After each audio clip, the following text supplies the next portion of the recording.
ओम शांति। आज के रफिक मुरली 6/8/1970। दृष्टि से सृष्टि की रचना।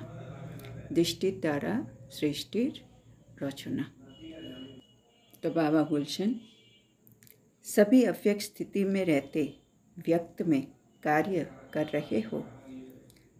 तो আগের মুরলিতে বাবা বলেছেন, আগে আমাদের अव्यक्त স্থিতিতে স্থিত হতে হবে, তারপরে আমাদের ব্যক্তে কাজে আসতে হবে।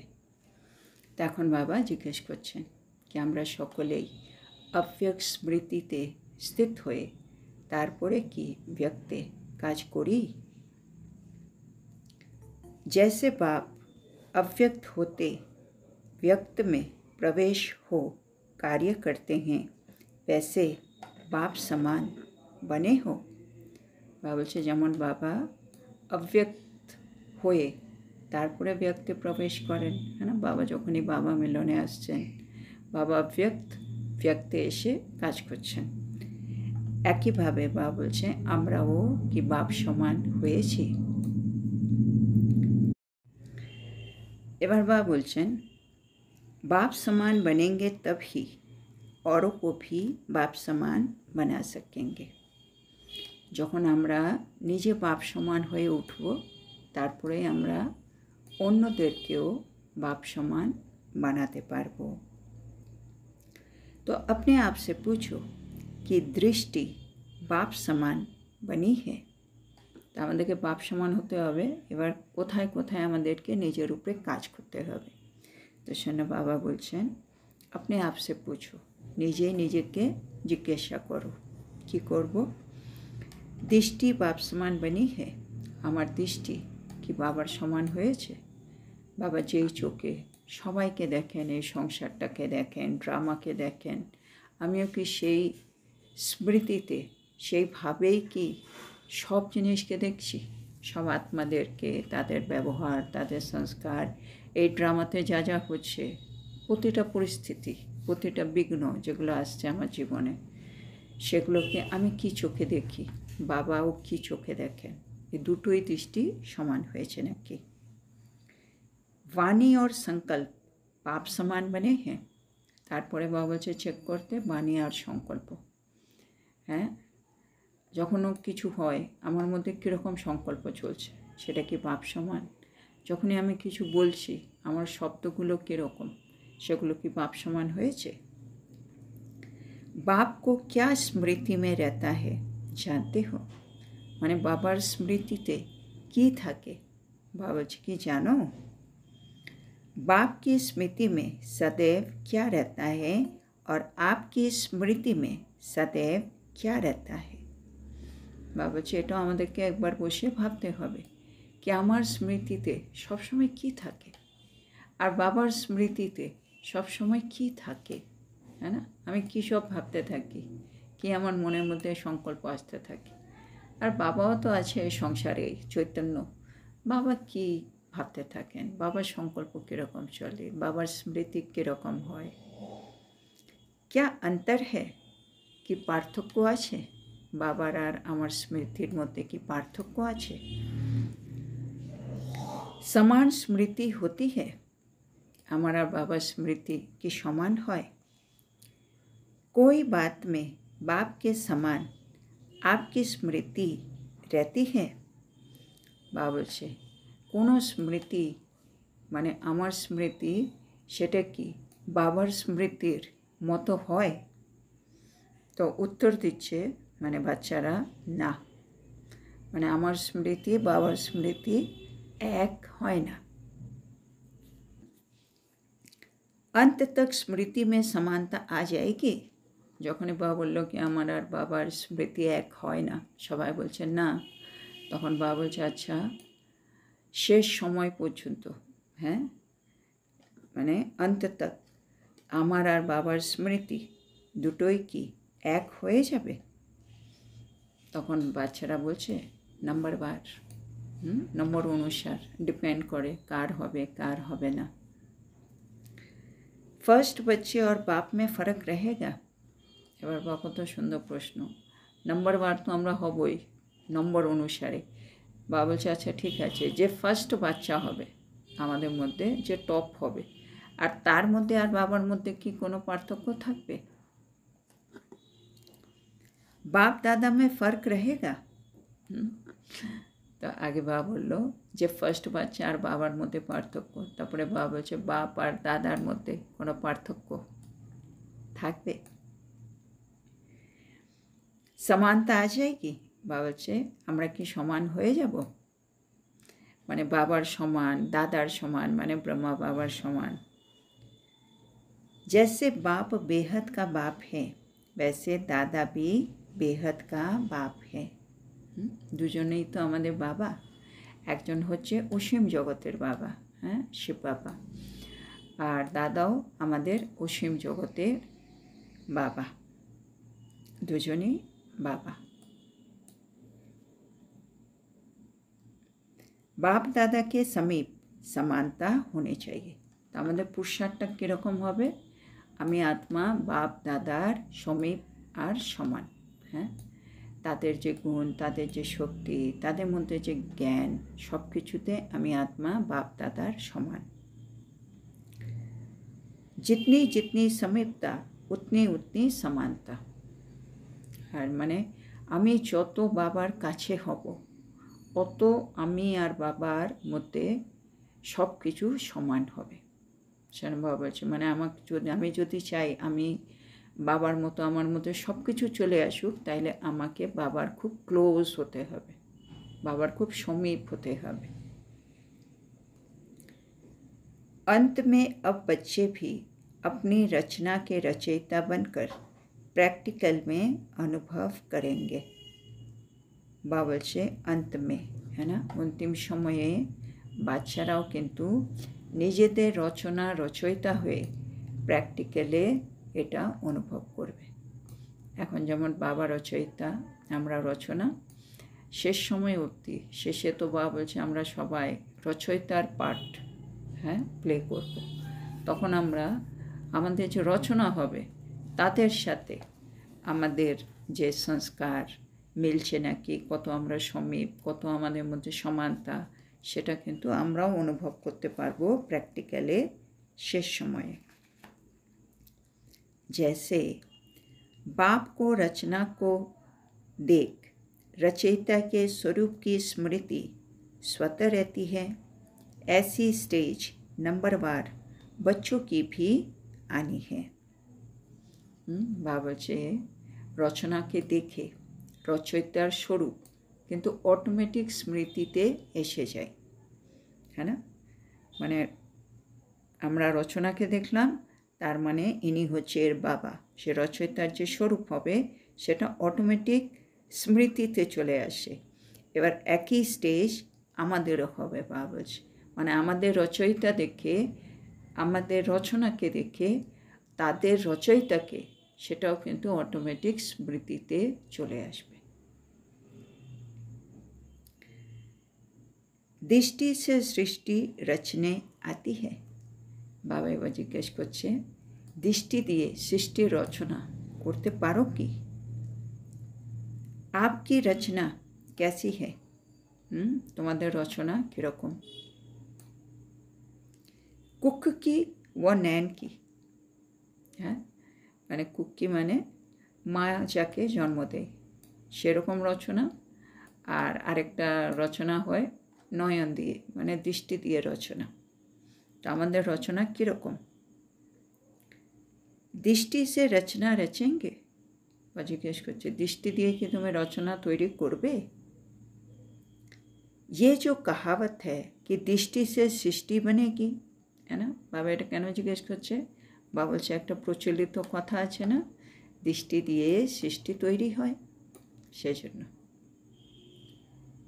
ऐसा दृष्टि जिससे सृष्टि बदल जाए, মানে আমাদের দৃষ্টি কেমন হওয়া উচিত, যে দৃষ্টি পড়লেই সৃষ্টিটাই যেন পাল্টে যায়। ऐसी दृष्टि में दिव्यता अनुभव करते हो, মানে আমাদের দৃষ্টিতে দিব্যতা থাকতে হবে, তাহলে কী হবে, আমি যাকেই দেখব সে কিন্তু তার থেকে দিব্যতা অনুভব করবে। তো তো বাবা বলছে দৃষ্টির মধ্যে दिव्यतार अनुभव হয়। दृष्टि धोखा भी देती है और दृष्टि पतितों को पावन भी करती है। दृष्टि মাঝে মাঝে ধোকাও দেয়, है ना। আমার মনে হলো ভালো, কিন্তু দেখলাম ও ভালো না, তাহলে আমি দৃষ্টি থেকে জিনিসটা বুঝতেই পারলাম না, দৃষ্টি ধোকা দিল। আবার দৃষ্টি থেকে পতিতকেও পাবন করা যায়, है ना। কোনো খারাপ আত্মাকে যার সংস্কার ভালো না, তাকে যখন শুভ দৃষ্টি দিচ্ছি, পবিত্র দৃষ্টি দিচ্ছি, হ্যাঁ, তারা আবার পরিবর্তন হয়ে যাচ্ছে, পবিত্র হয়ে যাচ্ছে। মানে দৃষ্টির বাবা ইম্পর্টেন্স বোঝাচ্ছে আমাকে। দৃষ্টি দিয়ে ধোকাও খেয়ে যায়, দৃষ্টি দিয়ে আবার পথিতকে পাবনও করা যায়, দৃষ্টি দিয়ে দিব্যতার অনুভব করানো যায়।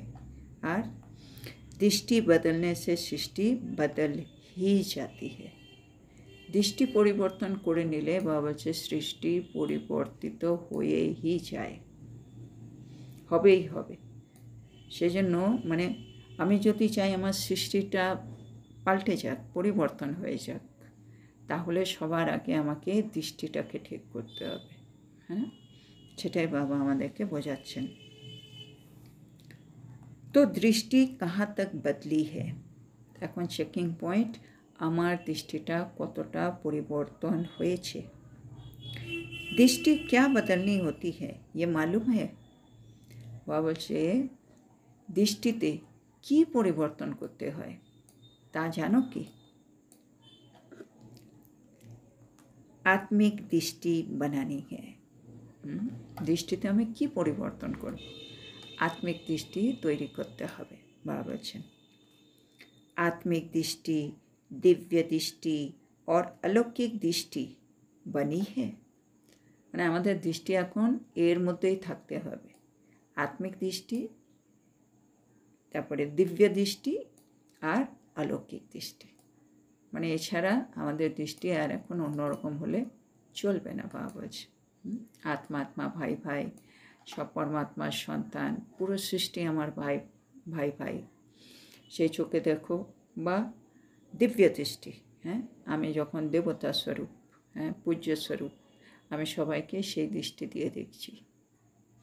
আর অলৌকিক দৃষ্টি আমাদের ব্রাহ্মণ জীবনের अलौकिक दृष्टि। जहाँ देखते हो, जिसको देखते हो, वो आत्मिक स्वरूप ही दिखाई दे, ऐसी दृष्टि बदली है। चेक করে দেখো, যেদিকে দেখবে যাকে দেখবে, হ্যাঁ, যেদিকে দেখবে যাকে দেখবে তাকে আত্মিক স্বরূপেই আমি দেখতে পাচ্ছি। এরকমভাবে আমার দৃষ্টি কি পরিবর্তন হয়েছে। মানে যখনই দেখছি, যাকেই দেখছি, যে অবস্থাতেই দেখছি, আমি তাকে আত্মারূপে দেখতে পাচ্ছি কি না, এটা চেক করলে আমি বুঝতে পারবো আমার দৃষ্টি সত্যি পরিবর্তন হয়েছে কি হয়নি, আর হলে কত পার্সেন্টেজ হয়েছে। বাবা যেটা বলে না, পার্সেন্টেজও চেক করতে হবে। আমি আত্মিকভাবে এসে গেছি, অনেক আত্মা, অনেক সবাইকে দেখি, কিন্তু তবুও মাঝে মাঝে আছে কিছু কিছু আত্মা যাদেরকে আত্মিক স্বরূপে হয়তো এখনও দেখতে পাচ্ছি না। তো সেগুলো আমাকে চেক করতে হবে, পার্সেন্টেজটা কীরকম এসছে। এবার বা খুব সুন্দর কথা বলছে, जिस दृष्टि में अर्थात नैनो में खराबी होती है तो एक समय में दो चीज़ें दिखाई पड़ती है। বা বলছে যখন মানে চোখ অর্থাৎ দৃষ্টি খারাপ হয়ে যায় তখন কি হয়, বা বলে একই সময়ে দুটো বস্তু দেখা যায়, হ্যাঁ না। একটা জিনিস কেউ দুটো দুটো দেখে, তখন আমরা কি বলি, কেউ বলছে আরে বাপরে আমি ওখানে দুটো জিনিস দেখতে পাচ্ছি, তখন বলি উফ ওর চোখটা খারাপ হয়ে গেছে মনে হচ্ছে। তো এরকম মানে দৃষ্টি খারাপ, চোখ খারাপ, মানে বাবা বলছে এক সময়ে দুটো বস্তু দেখা যাবে। ऐसे ही दृष्टि पूर्ण नहीं बदली है तो यहाँ भी दो चीज़ें दिखाई पड़ती है। বাবা বলছে আমাদের এই জ্ঞান মার্গেও আমার দৃষ্টি যদি পুরোপুরি পরিবর্তিত না হয়, হ্যাঁ, পুরোপুরি আমার দৃষ্টি এখনও ঠিক হয়নি, তাহলে এখানেও আমি দুটো বস্তু দেখতে পাবো, দেহি আর দেহে। মানে দেহি আর দেহকে আমি দেখতে পারবো, মানে শরীরও দেখছি আত্মাও দেখছি, তার মানে আমার চোখ এখনও ঠিক হয়নি। আর যখন আমি যখনই দেখছি খালি আত্মা দেখছি, দেহি দেখছি, তার মানে আমার চোখটা এখন ঠিক হয়ে গেছে। তো বাবা এরকম বলছে, আমাদের চোখ ঠিক হয়ে গেছে না এখনও ঠিক হয়নি। দুটো দুটো দেখছি, তার মানে এখনও ঠিক হয়নি। কবি वो মানে কখনো আত্মা দেখি, কখনো শরীর দেখি, কখনো এটা কখনো ওটা। ऐसा होता है ना, বলছে এরকম হয় না। कभी देह को देखते हो, कभी देही को, है ना, कखनो देहके देखो, कखनो देही के देखो। नैन ठीक होते हैं तो जो चीज़ जैसी होती है वैसे ही यथार्थ रूप में दिखाई पड़ता है। হ্যাঁ, যদি চোখ ঠিক থাকে তাহলে কি হবে, যে বস্তু যেমন তেমনি যথার্থ রূপে দেখতে পাওয়া যাবে। না, আমরা সকলেই তো আত্মা, চৈতন্য আত্মা, এই শরীর ধারণ করে পাঠ বাজাচ্ছি, এটাই হচ্ছে বাস্তব। তাহলে আমার চোখ যদি ঠিক থাকে তাহলে বাবা বলছে আমি যে বস্তু যেমন, মানে আত্মা অভিনয় করছে, আত্মা হচ্ছে অ্যাক্টর, এটা হচ্ছে রঙ্গমঞ্চ, সবাই অ্যাক্টর। শরীর যেটা আছে এটা আমরা ধারণ করেছি আত্মা, তো আমি আত্মা অ্যাক্টর, এই শরীর রূপী চোলা ধারণ করে আমি অ্যাক্টিং করছি। তো আমার চোখ যদি ঠিক থাকে আমি সব সময় সবাইকে এভাবেই দেখছি, ও একটা আত্মা এই শরীরটা ধারণ করে এরকম এরকম অভিনয় করছে, ও আত্মা ওই শরীর ধারণ করে এরকম এরকম অভিনয় করছে। যথার্থ রূপ হচ্ছে এটা। তো বাবা বলছে চোখ ঠিক থাকলে তুমি ওরকম দেখবে, আর যদি আমার চোখ ঠিক নাই তখনও মাঝে মাঝে আত্মিক স্বরূপ, মাঝে মাঝে আবার দেহে অভিমানী বা দেহে অভিমানের দেহভানের দৃষ্টিতে দেখছি ওদেরকে। তো বাবা दृष्टि संबंधे বোঝাচ্ছেন। ऐसे ही ये दृष्टि भी जब बदल जाती है तो यथार्थ रूप है जो वो दिखाई पड़ता है। যেন বাবা বলছে এটা কখন আমাদের ঠিক হয়ে যাবে, যখন আমার দৃষ্টিটা বদলে যাবে। দৃষ্টি বদলে গেলে বাবা বলছে যে যথার্থ রূপ সেটাই আমরা কিন্তু দেখতে পাবো। হ্যাঁ, এখন আমি দেহ দেখতে পাচ্ছি কেন, আমার দৃষ্টি এখনও পরিবর্তন হয়নি। যে মুহূর্তে আমার দৃষ্টি পরিবর্তন হয়ে যাবে, আমি আত্ম অভিমানী হয়ে যাব, আমি সবাইকে ওই রূপেই দেখব, যথার্থ রূপ। यथार्थ रूप है देही न कि देहे। तो যথার্থ রূপ হলো দেহি, আত্মা, দেহ নয়। जो यथार्थ रूप है वो दिखाई दे, যেটা যথার্থ রূপ সেটাই যেন দেখতে পাও। समझो कि दृष्टि ठीक है, তাহলে বোঝো তোমার দৃষ্টি কিন্তু ঠিক আছে। মানে যথার্থ হচ্ছে দেহি, আত্মা, আর যখন আমি যথার্থ রূপটাই সবসময় দেখছি তাহলে বুঝবো আমার দৃষ্টি একেবারে ঠিক আছে।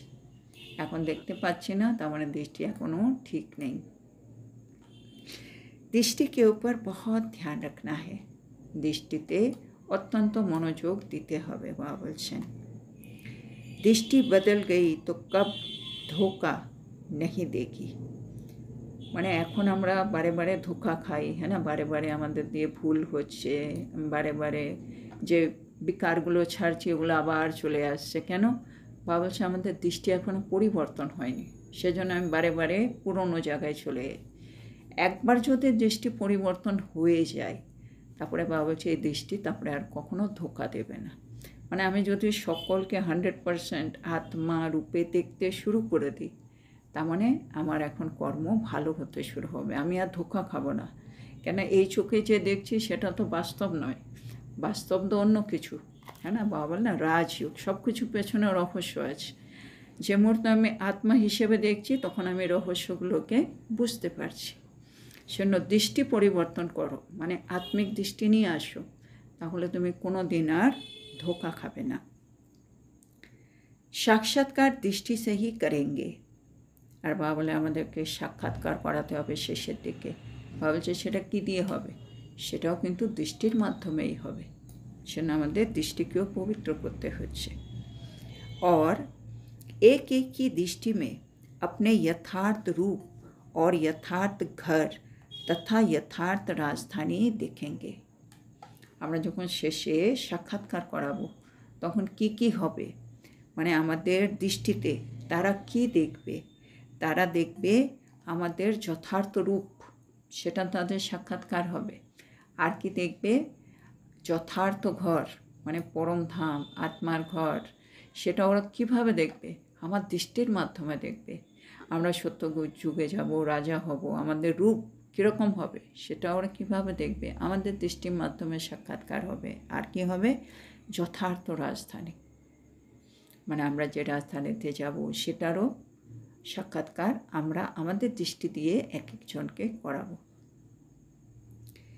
इतनी दृष्टि में पावर है, अगर यथार्थ दृष्टि है तो।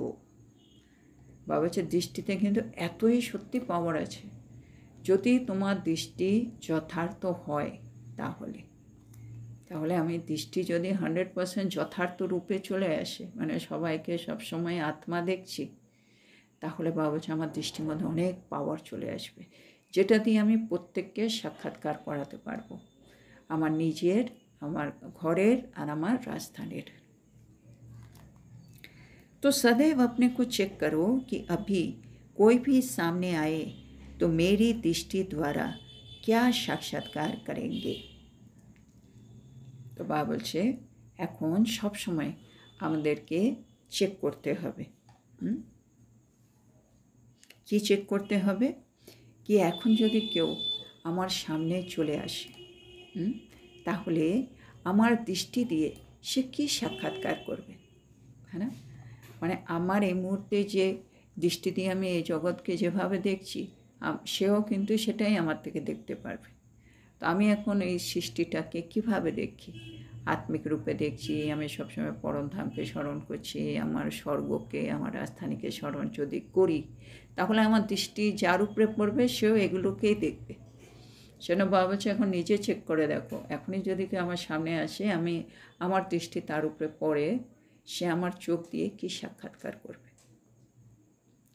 जो आपकी वृत्ति में होगा वैसा अन्य आपकी दृष्टि से देखेंगे। আর বাবা বলছে আমাদের দৃষ্টিতে কি দেখতে পারবে ও, যেটা আমার নিজের বৃত্তিতে থাকবে। হ্যাঁ, বৃত্তিতে মানে যে জিনিসটা আমি অনেক বেশি প্র্যাকটিস করি, সেই জিনিসটা আস্তে আস্তে আমার বৃত্তিতে চলে যায়। আমি ধরো পরমধামে অশরীরী অবস্থায় যদি বেশি প্র্যাকটিস করি, আস্তে আস্তে অশরীরীটা আমার বৃত্তিতে চলে যাবে। মানে আমি যখনই বসছি, অশরীরী অবস্থায় বসা আমার জন্য ইজি হয়ে যাবে এখন। তো এরপরে আমার যখন কাউকে আমি দৃষ্টি দেবো, সেন্স আমার বৃত্তিতে, হ্যাঁ, পরমধাম অশরীরী অবস্থা তা অলরেডি ইমার্জ অবস্থায় আছে, সেন আমার দৃষ্টি দিয়ে সে ওই অবস্থার অনুভব করতে শুরু হবে, ও করতে পারবে। সেন বাবা বলছে দৃষ্টি দিয়েও সে কী দেখবে, যেটা অলরেডি আমার বৃত্তিতে আছে। अगर वृत्ति देह अभिमान की है, चंचल है, तो आपकी दृष्टि से साक्षात्कार भी ऐसा ही होगा। মানে বৃত্তির ইম্পর্টেন্সটা বোঝাচ্ছে। আমার বৃত্তিতে যদি দেহ অভিমান আছে, আমি নিজের উপর অতটা কাজ করছি না, দেহ অভিমান রয়ে গেছে, চঞ্চল বৃত্তি রয়ে গেছে, তাহলে এবার আমার দৃষ্টি যেই পড়লো, তার মধ্যে সে কিন্তু সে দেহ অভিমানের আর চঞ্চল বৃত্তিরই কিন্তু অনুভব করতে শুরু করবে। ও অনুভব করবে এই অভিমানের, চঞ্চলতা, এরকম এগুলো অনুভব করবে। কেন? আমার বৃত্তি সেরকম রয়ে গেছে। और की भी दृष्टि वृत्ति चंचल होगी, আর এই অনুভব করে তারাও তো আর শান্ত হবে না, তাদেরও দৃষ্টিবৃত্তি চঞ্চল হয়ে যাবে। यथार्थ साक्षात्कार कर नहीं सकेंगे, তাহলে তুমি যথার্থ সাক্ষাৎকার কিন্তু করাতে পারলে না, হ্যাঁ না? যথার্থ সাক্ষাৎকার হলো আমি আত্মার শান্তস্বরূপ, আমাদের ঘর পরমধাম, সেখানের অনুভব, আমাদের সুখধাম, সেখানে সুখ শান্তির অনুভব, এটা হচ্ছে যথার্থ। কিন্তু আমি সেন্স আমার উপরে কাজ করে নিজেকে পবিত্র করলাম না, আমার মধ্যে যে অবগুণ রয়ে গেল সেগুলো তার মধ্যে গেল দৃষ্টির মাধ্যমে, সেও সেই অবগুণের মধ্যে জড়িত হয়ে গেল। তাহলে যথার্থ সাক্ষাৎকার কিন্তু হলো না। ये समझते हो? বাবা বলছে এটা এখন বুঝেছ? इनों की ट्रेनिंग है ना, इस ग्रुप के लिए मुख्य विषय है अपनी वृत्ति को सुधार के अपनी दृष्टि को दिव्य बनाना।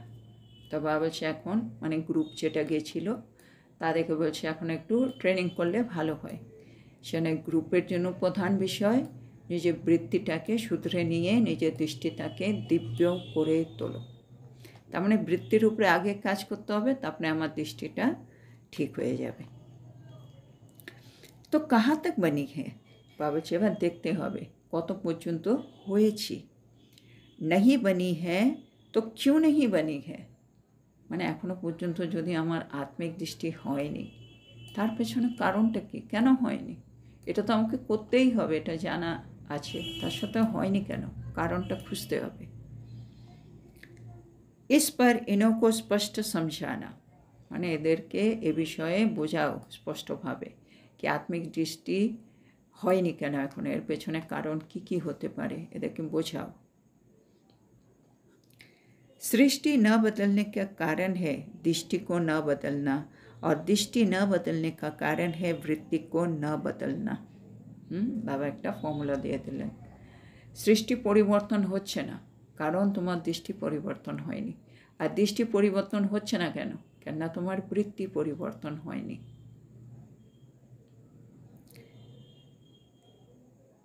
तो दृष्टि बदल जाए तो सृष्टि भी बदल जाए, तो दृष्टि बदले गेले बाबा बोलছে सृष्टिও बदले जाবে। आजकल सभी बच्चों के प्रति विशेष इशारा बाप दादा का यही है, अपनी दृष्टि को बदलो। तो बाबार এখন আমাদের প্রতি বিশেষ ইশারা কি আমরা সবাই নিজের দৃষ্টিটাকে একটু পাল্টে ফেলি। साक्षात्कार मूर्त बनो, है ना, दृष्टि पाल्टे गले আমরা साक्षात्कार मूर्त হয়ে যাব। देखने वाले ऐसा अनुभव करे कि ये नैन नहीं लेकिन ये एक जादू की डिब्बिया है, মানে যে কোনো কি আমার চোখটা দেখবে সে এমন মনে করবে এটা হচ্ছে জাদুর একটা ছোট কৌটো। जैसे जादू की डिब्बी में भिन्न भिन्न नज़ारे देखते हैं, वैसे आपके नैनों में दिव्य रंगत देखे। बाबा বলছে যেমন জাদুর কোটোতে ভিন্ন ভিন্ন দৃশ্য দেখতে পাওয়া যায়, তেমনি যখন ওরা আমার নয়নের দিকে তাকাবে সেখানে অনেক দিব্যতার বিভিন্ন রকম রং দেখতে পাবে। नैन साक्षात्कार के साधन बन जाएंगे, तो এই নয়ন সাক্ষাৎকার করার একটা সাধন হয়ে উঠবে। তো আজকে আমরা এখানে থামব। বাবা আমাদেরকে বোঝালেন, প্রথমে তো বাবা আমাদেরকে পাকা করালেন কি আমাকে আপেক্ষ স্থিতিতে স্থিত হয়েই ব্যক্তে আসতে হবে। তারপরে বাবা বলছেন আমি বাপ সমান হয়েছি কি হইনি, তার জন্য বাবা জিজ্ঞেস করছেন আমার দৃষ্টি কি বাপ সমান হয়েছে, আমার বাণী আমার সংকল্প কি বাপ সমান হয়েছে, বাবা যে স্মৃতিতে থাকে আমিও কি সেই স্মৃতিতে সবসময় থাকি। বাবা বলছে এগুলো চেক করতে। তো বাবা বলছে এবার বাচ্চারা সবাই তো নাম্বার ওয়ান হবেই, কিন্তু যে ফার্স্ট বাচ্চা আর বাবা তার মধ্যে কি সব কিছু সেম থাকবে, বাবা সেটাও চেক করতে বলছে। বাবা বলছে আমি আর বাবা মধ্যে সমানতা কখন আসবে, যখন আমাদের মধ্যে সমীপতা বাড়বে, মানে যত আমি বাবার কাছে থাকবো মানে 24 ঘন্টা যত আমি বাবাকে নিজের পাশে রাখবো তত কিন্তু আমি বাপ সমান হয়ে যাব। বাবা বলে না সঙ্গ কা রঙ, আমি 24 ঘন্টা বাবার সাথে খাচ্ছি হাঁটছি চলছি, হ্যাঁ প্রতিটা কর্মে বাবা বাবা বাবা, তো আমি আস্তে আস্তে বাবার মতো হয়েই যাব, বাবার মতো ভাবনা চিন্তা, বাবার মতো কথাবার্তা বলা, বাবার মতো চলা অটোমেটিক আমার মধ্যে ইমার্জ হবে। ওগুলো যেন সমীপতা বাড়াতে হবে, তাহলে সমানতা বাড়বে। তারপরে বাবা বলছেন দৃষ্টি দিয়ে সৃষ্টি রচনা করতে পারো কি না। বাবা বলছে দৃষ্টি দিয়ে সৃষ্টি কিন্তু পরিবর্তন হয়, কিন্তু কোন দৃষ্টি দিয়ে। বাবা বলছে কিছু দৃষ্টি ধোঁকা দেয়, কিছু দৃষ্টি পতিতকেও পবিত্র করে দেয়, যেন দৃষ্টি পরিবর্তন করলেই আমাদের সৃষ্টিটাও পাল্টে যাবে। যেন দৃষ্টিটা কত পরিবর্তন হয়েছে চেক করো। আমাদের দৃষ্টি কেমন হতে হবে, মানে আমি দৃষ্টিতে কি পাল্টাবো। বাবা বলছে তোমাদের দৃষ্টিকে আত্মিক দৃষ্টি করতে হবে, দিব্য দৃষ্টি করতে হবে, অলৌকিক দৃষ্টি করতে হবে। যেদিকে দেখো যাকে দেখো তাকে যেন আত্মিক স্বরূপে দেখতে পাও, এরকম দৃষ্টির পরিবর্তন দরকার। তারপরে বা এক্সাম্পল দিয়ে একটু বুঝিয়েছেন আমাদের, যেমন চোখ খারাপ হলে সে এক সময় দুটো জিনিস দেখে, একটা জিনিসকে দুটো দেখে। তো আমাদেরও বাবা বলছে আমাদের দৃষ্টিও যদি এখনও পরিবর্তন না হয়ে থাকে, আমি কি করে বুঝবো? আমি এখনও দুটো জিনিস দেখতে পাচ্ছি, দেহি আর দেহ, মানে আত্মা আর শরীর, আমি দুটোই দেখতে পাচ্ছি। তার মানে আমার দৃষ্টি এখনও পুরোপুরি পরিবর্তন হয়নি। বাবা বলছে যখন চোখ ঠিক হয়ে যাবে তখন যে বস্তু যেমন সেটাকে তুমি যথার্থ রূপে দেখবে। তো বাবা বলছে যথার্থ রূপ হলো দেহি, তাহলে আমাকে যথার্থ রূপ দেখতে হবে। তাহলে যেদিন আমি সবাইকে যথার্থ রূপে দেখছি, দেহি অবস্থায় দেখছি, তাহলে বাবা বলছে বুঝে নিও তোমার দৃষ্টি ঠিক হয়ে গেছে। সেজন্য দৃষ্টির উপরে একটু অনেক অ্যাটেনশন দিতে বলছে বাবা। দৃষ্টি পরিবর্তন হয়ে গেলে তারপরে আমরা আর কোনো ধোঁকা খাবো না, ধোঁকা খাওয়া আমাদের বন্ধ হয়ে যাবে। আর দ্বিতীয় বাবা বলছে নির্দৃষ্টির মাধ্যমে আমরা শেষের দিকে সাক্ষাৎকার করাবো। কিভাবে সাক্ষাৎকার করাবো? যেই আমাদের দৃষ্টি দিয়ে তারা আমাদের যথার্থ রূপ, যথার্থ ঘর, পরমধাম আর যথার্থ রাজধানীকে সবাই সব কিছু দেখতে পাবে। দৃষ্টিতে এতটা পাওয়ার আছে। হ্যাঁ, তো সেনা বাবা বলছে সবসময় চেক করো দৃষ্টিতে, মানে আমাদের দৃষ্টি ঠিক হয়েছে কিনা। হঠাৎ যদি এই মুহূর্তে কেউ আমার সামনে এসে যায়, সে আমার দৃষ্টি থেকে কী সাক্ষাৎকার করবে? বাবা বলছে আমার দৃষ্টিতে তাই দেখবে তারা যা তোমার বৃত্তিতে আছে। আমার বৃত্তিতে যদি দেহ অভিমান থাকে, চঞ্চল থাকে, তাদের মধ্যেও সেই সাক্ষাৎকার হবে। আর তাদের বৃত্তিও, তাদের দৃষ্টিও কিন্তু চঞ্চল হয়ে যাবে, দেহ অভিমানে চলে আসবে। তাহলে তুমি যথার্থ সাক্ষাৎকার কিন্তু করাতে পারলে না, না? যথার্থ সাক্ষাৎকার ছিল নিজের রূপ, তারপরে যথার্থ ঘর আর রাজধানী, ওইটা তো করাতে পারলাম না। মানে অবগুণগুলো গেল আর ও আবার অবগুণের মধ্যে লিপ্ত হয়ে গেল। সেজন্য বাবা বলছে এখন নিজের বৃত্তিটাকে ঠিক করো। যত বৃত্তি ঠিক হবে অত দৃষ্টি ঠিক হবে, যত দৃষ্টি ঠিক হবে অত আমি ভালো সাক্ষাৎকার করাতে পারব। তো আজকে এ পর্যন্ত রইল। আজকের এত সুন্দর শিক্ষার জন্য আমরা আমাদের প্রিয় শিব বাবাকে বলবো ধন্যবাদ বাবা, ধন্যবাদ। ওম শান্তি।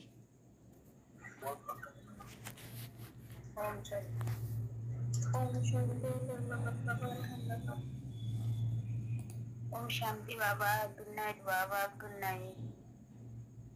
बाबा,